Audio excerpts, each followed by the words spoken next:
Good evening, friends. Molweni. It is now 6 o'clock.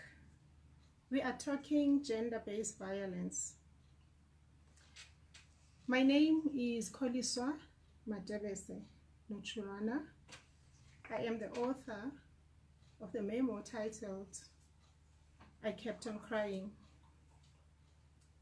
In this memo, I share my experiences in a gender-based violence and domestic violence. I am also the founder of Courageous Conversations. That is why we are here today. Let me take this opportunity to thank the Methodist Wesley Guild South Africa for inviting me to share my story once again with you, and thank you all for tuning in and be part of this conversation. I am really looking forward to hear from you, to hear your feedback. Yes, my story indeed is that of hope, is a story of motivation, is a story of inspiration, is a story of courage, because I believe courage is contagious. As I continue, why I chose that my story is that of hope or is that of inspiration, it is because not all gender-based violence victims get a chance to sit where I am sitting or to stand and share their gender-based violence stories themselves. A lot of the time, most women succumb to their situations and lose the battle to either death or jail. It is with deep regret that I learned yesterday that 3 women in Mpumalanga were murdered, were killed by their partners. Gender-based violence is unacceptable. Let us all stand in unison and make it unacceptable. As I was going through the article yesterday, I could not hold myself. I wept on their behalf and asked myself, how much enough is enough? These men who are hurting and killing women every day, can they imagine if this was happening to their mothers? How would they feel if this was happening to their mothers by their fathers? Can they just imagine if this abuse was happening to their daughters? If the victim was their sisters? Enough is enough. As I went through the pain, because yesterday the article brought back sad memories, brought back all the emotions that are associated with gender-based violence. As I'm speaking to you, I am a survivor. Not all women survive. So, as I reflect on my own experiences,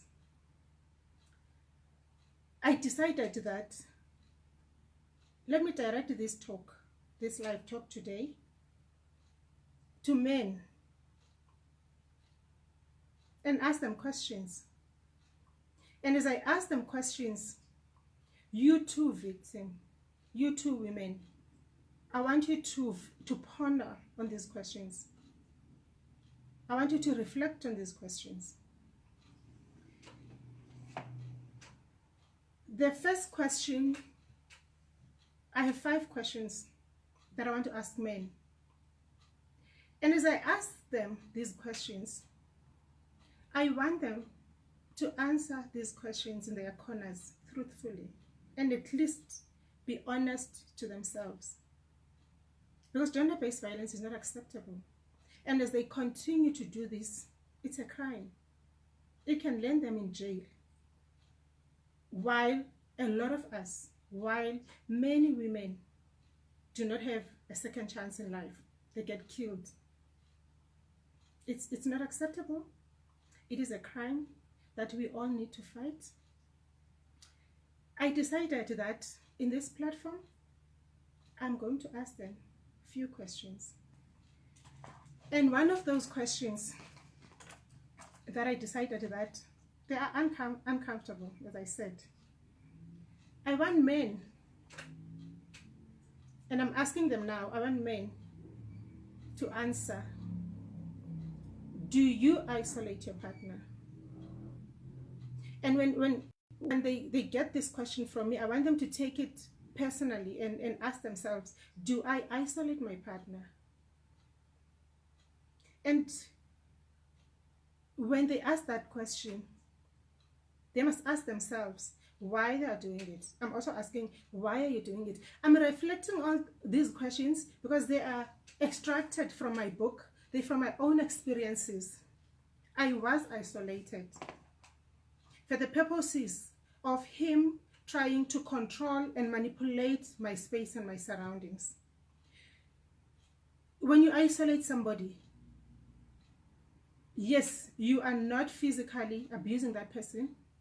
However, the emotional and the psychological effect of that abuse is detrimental to that person. So if you do isolate somebody and choose social gatherings that she must attend and choose for her what to wear and how, you are emotionally abusing that person. And if you do that, you must know that you are an abusive partner. And you, lady or victim, don't enjoy that. Be strong. Ask questions. Why is he isolating me? What is he hiding?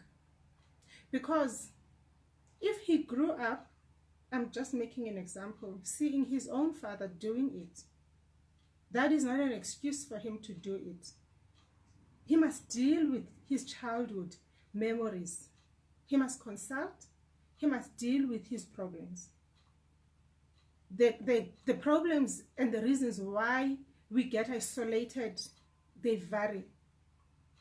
You want to go to a social gathering and he stops you from doing it because he knows that you may bump to people who knows him, who knows him, and you may come back with a different information about him completely. There is no way that one will isolate you from something, from your family, from your friends, and somebody will choose places for you if there is nothing. And most of the time, there is nothing wrong with the victim. There is a lot wrong with the abuser, with the perpetrator. That's question number one. Do you isolate him? And if you do that, you are emotionally abusing him. I'm going to the second question. Do you humiliate her in front of people? In front of your children? In front of your friends? Do you embarrass her? In front of the domestic helper? Do you do that? Why are you doing it? Because these questions are from my book. They happened to me. And they happen to many homes in South Africa and other parts of the world. We are on lockdown, and lockdown continues. So is abuse in many homes. So these are emotional abusive tendencies. They are damaging to the person. They're corrosive. They destroy somebody. They kill a life before the person is dead. Do you humiliate the person? I want men today. I want them to answer the question in their private spaces. And if they are able to answer these questions truthfully and honestly,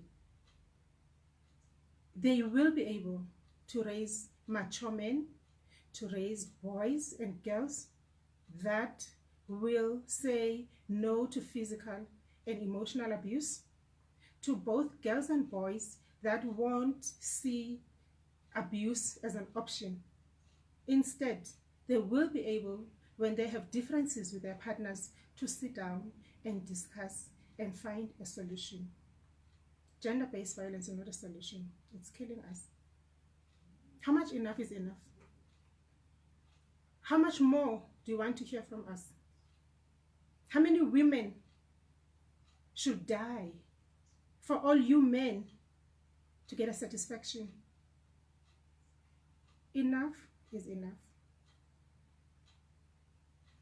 The victim, when you get embarrassed, when you get humiliated, whether in private or in public, when you feel stressed, when you cannot be understood, when you cannot express your feelings because he's gonna lash at you, he's gonna pour water into your idea, how do you feel?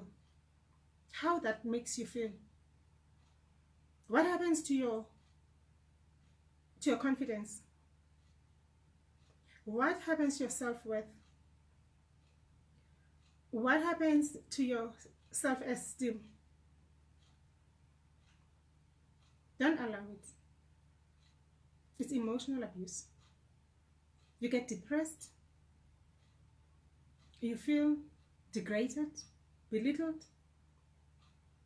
And you men take responsibility for her misery, for her unhappiness, because you caused it. And this thing of men falsely accuse us and say, had you not done this, I would not have done this. Stop. Take responsibility. Be accountable for your actions. Be accountable for your behavior. Be able to deal with your own insecurities, with your own fears, with your own problems. Don't take them out to someone who has not created them. Don't take them out to someone who is not part of them. As I'm going to the third question,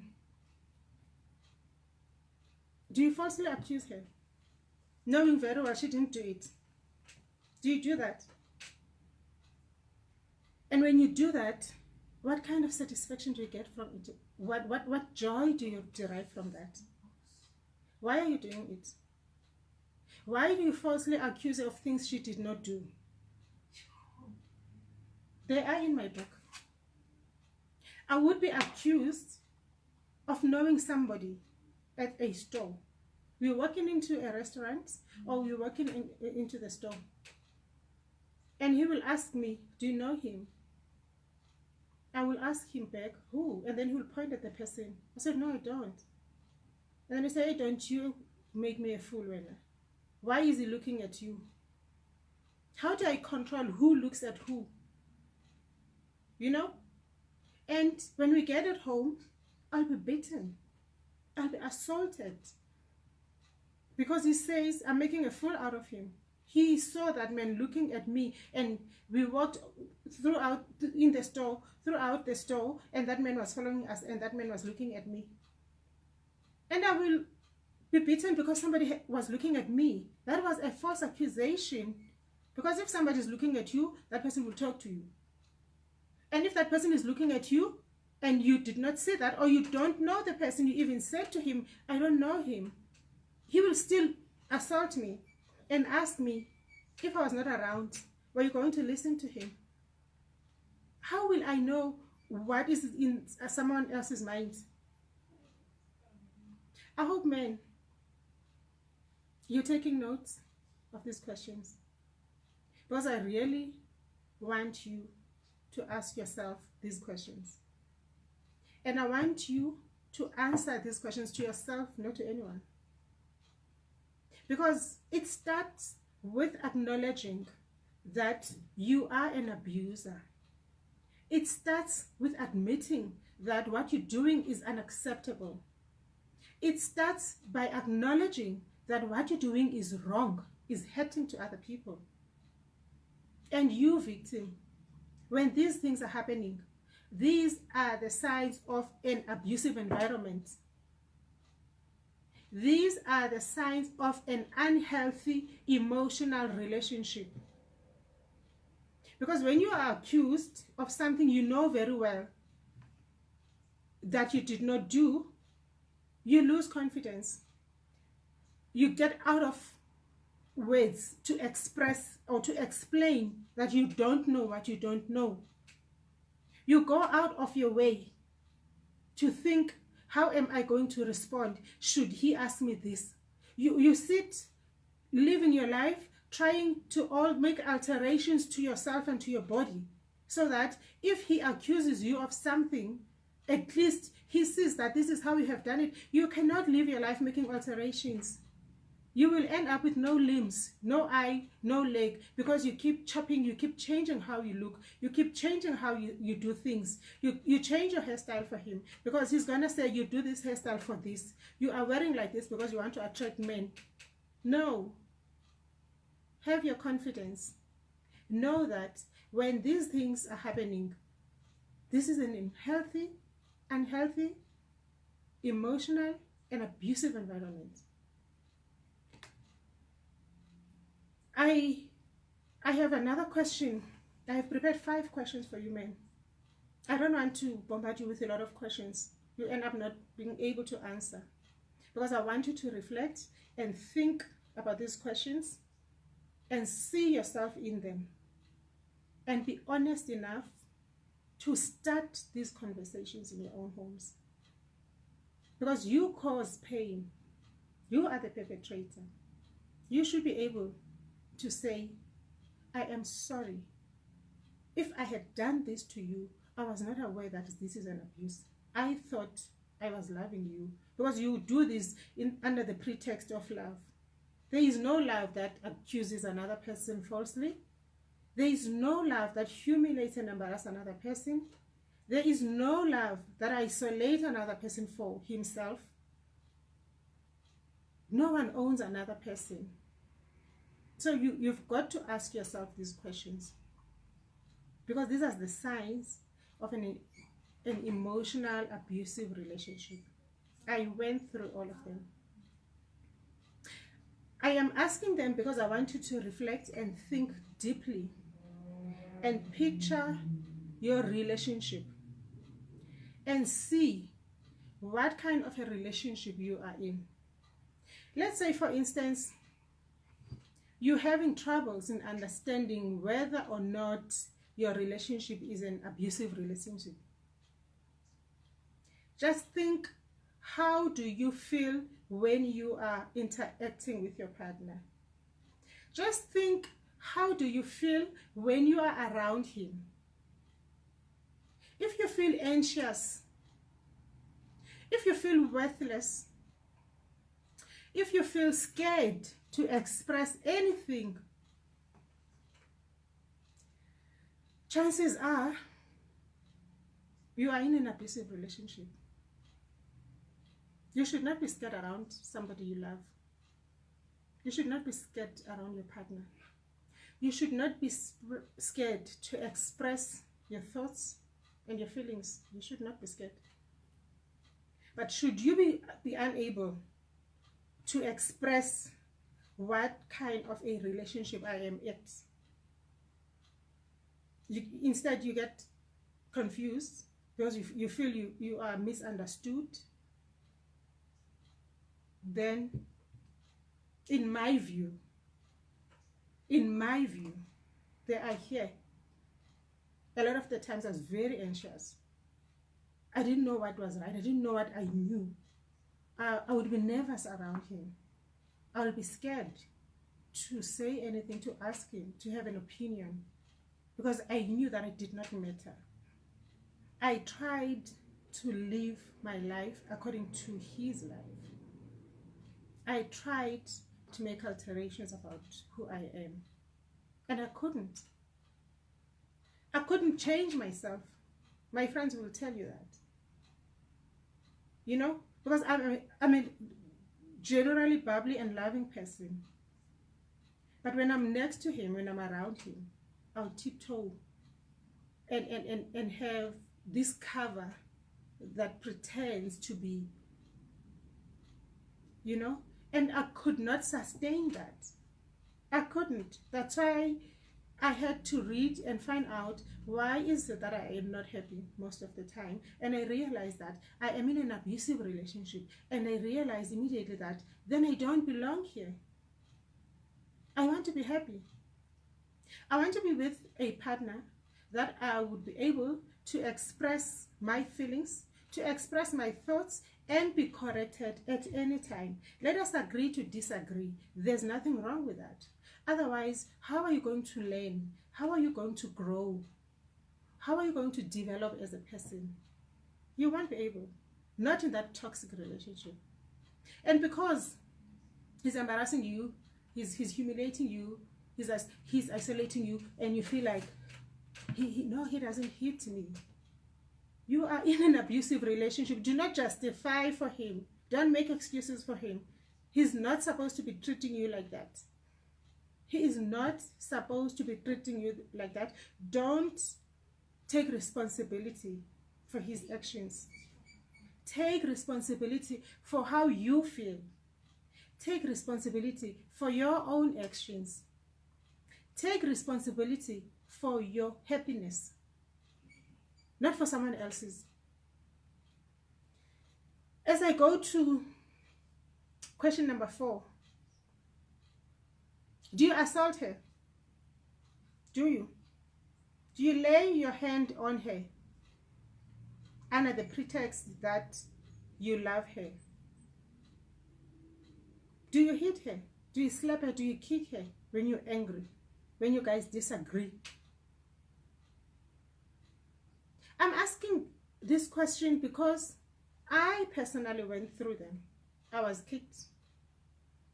I was physically violated. I was assaulted. I had blue eyes all the time. I was forced to have sex whether I wanted or I did not want. I would be dropped at freeways.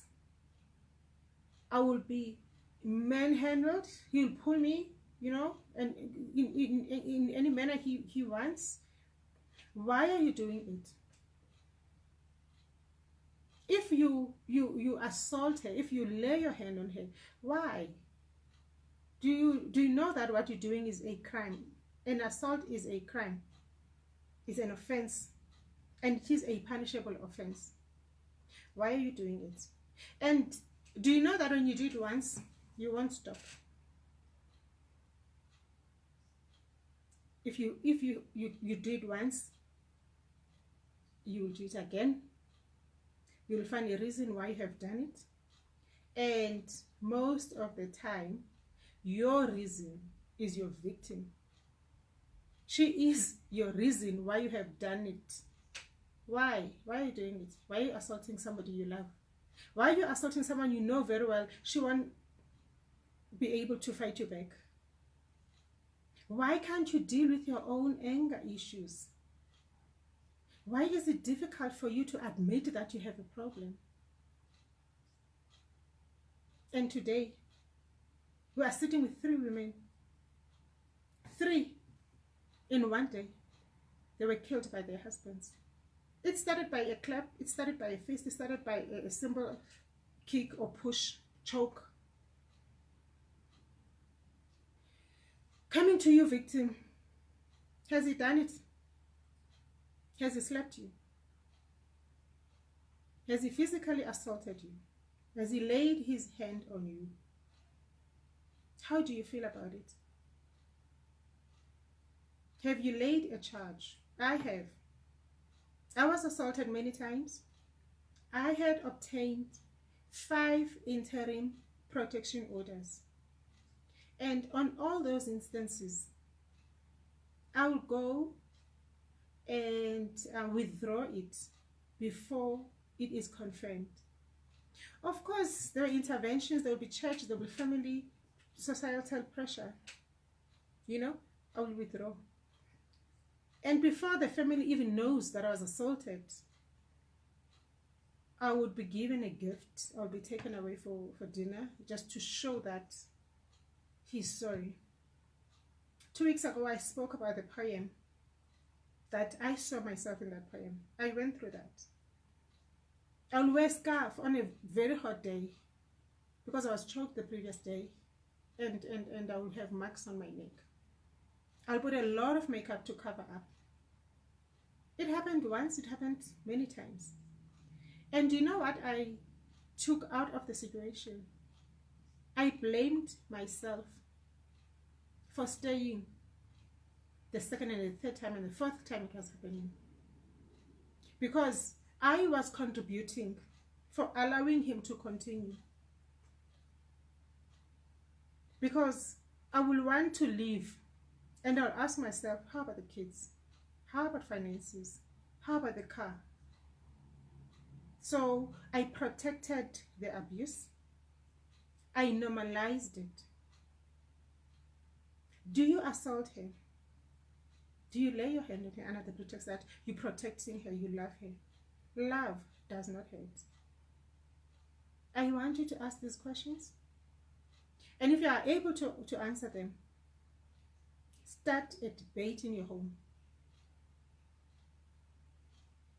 Start a conversation. I'm looking at the time. Start a conversation. Lead that conversation in your home. Be accountable. Take responsibility. Say, I'm sorry. Acknowledge her feelings. Acknowledge that you are contributing to her depression. You are acknowledging, you are contributing to her misery. Take responsibility. Be a man. Don't be weak.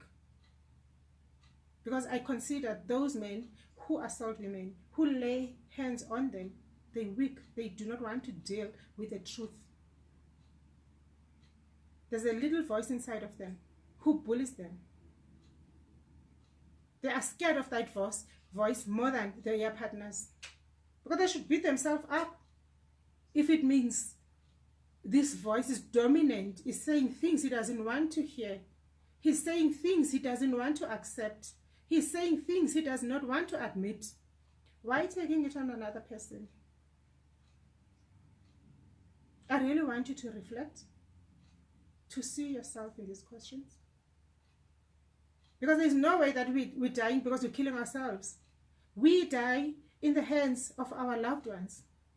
We die in the hands of our partners. Recently, 3 women died. They were killed. They didn't kill themselves. It's you. So I'm directing this talk to you men.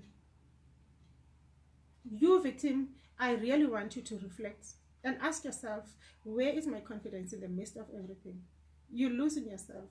You're going crazy, trying to please him. The last question that I have for you.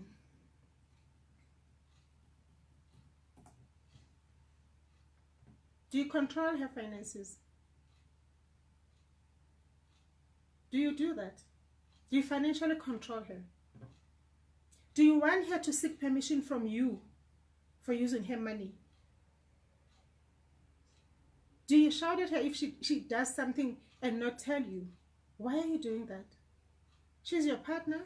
She's your better half, as you call us. But why are you controlling her finances?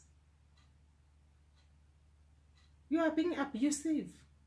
You don't love someone. You give her money and you tell her how ungrateful she is, and you gave her money and this is how she behaves. You know, a lot of the times I was given money. I was working, I would do things that I was supposed to do in the house, and he would give me my share because he pretended that he loved me. And then all of a sudden, I'm so ungrateful. I gave you my money and this is how you behave. What did I do? I didn't do anything. And when does this feeling that I have done something wrong start? In my previous talk, I shared with you that I had normalized abuse in my own home. I knew that every 7 days I must be beaten. There must be something. If it doesn't happen, I'll sit there beating my nails, feeling you must do it so that I know it has passed. We can live in fear. That's too much damage in one person. Don't control her finances. Sit down with your partner, understand, hear her out how she plans to use her money. To you, victim, to you, lady, how do you feel when someone controls your money that you worked hard for? How do you feel when you buy things, hide them in the house, and when they get missing, you can't even ask anyone because you hide them anyway? How do you feel to constantly lie about something new you have for yourself and say, my sister bought me this, oh, at work they gave me this. This is your money, right? And someone controls you, tells you how you're supposed to use your own money.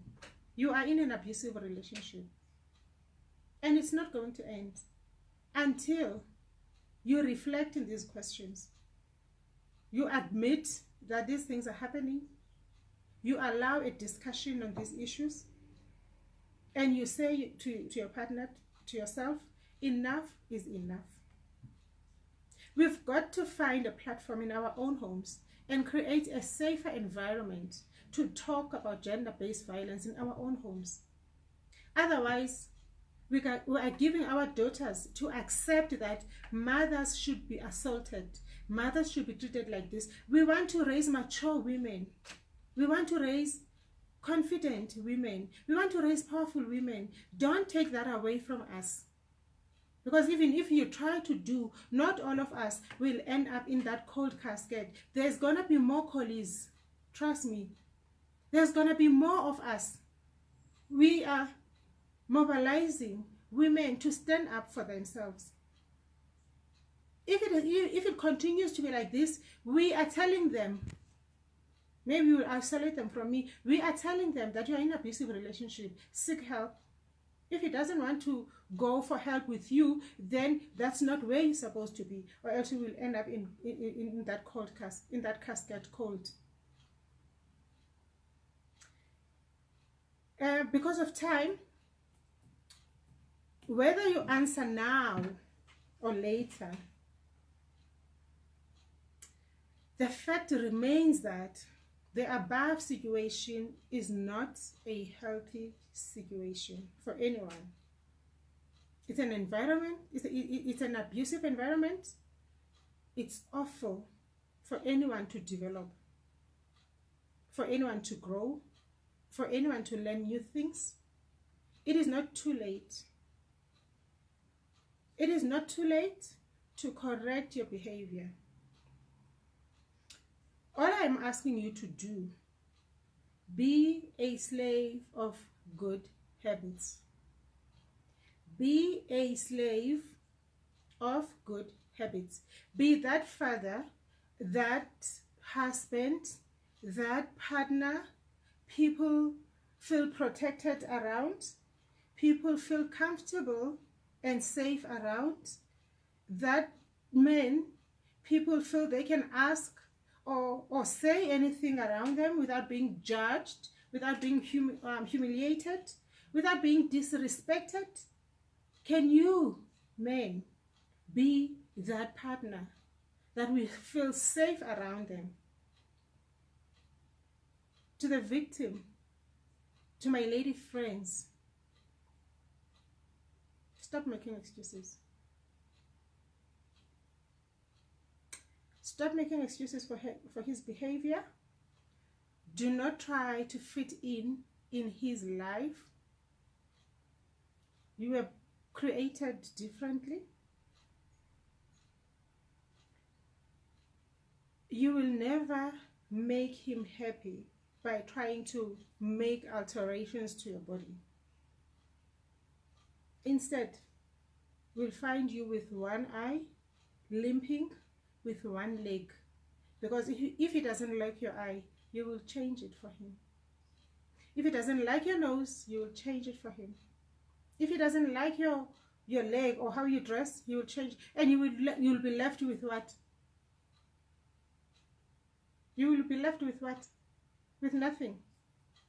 So all I'm asking is, let us be considerate of one another. Let us be considerate of those we love. Let us not hurt each other and claim that we love each other. There is no love that hurts anyone. I have noted your questions. Because of time, I am going to respond to all your questions on the page of Wellesley Guild South Africa, and I'm going to make sure that I respond to each and every one of the concerns. And I'd like to thank you for tuning in and be part of this conversation. And I hope you understand that I'm talking from a once broken heart, which has since healed. You too can heal. You too can heal. All it requires is for you to gather enough courage to stop the abusive tendencies. All it requires, it is for you, the victim, to find enough courage to let it go if it's painful. It is for you to find courage to walk away if you see that it is not helping. You've tried, you've exhausted all the avenues for it to work. You cannot change yourself any longer. Let it go. As I finish, the questions are reflected in this book. It is available. It is self-distributed. It is sold at $150. It tells and explains all my abusive experience and what steps did I take for me to let it go, for me to find courage. All I can say, it may be titled, I kept on crying. Yes, indeed, I kept on crying. I am no longer crying tears of pain. I am so happy that I could share my experiences and be a testimony and show you that abuse can destroy a life. You too can survive and live a purposeful life. Thank you very much for listening.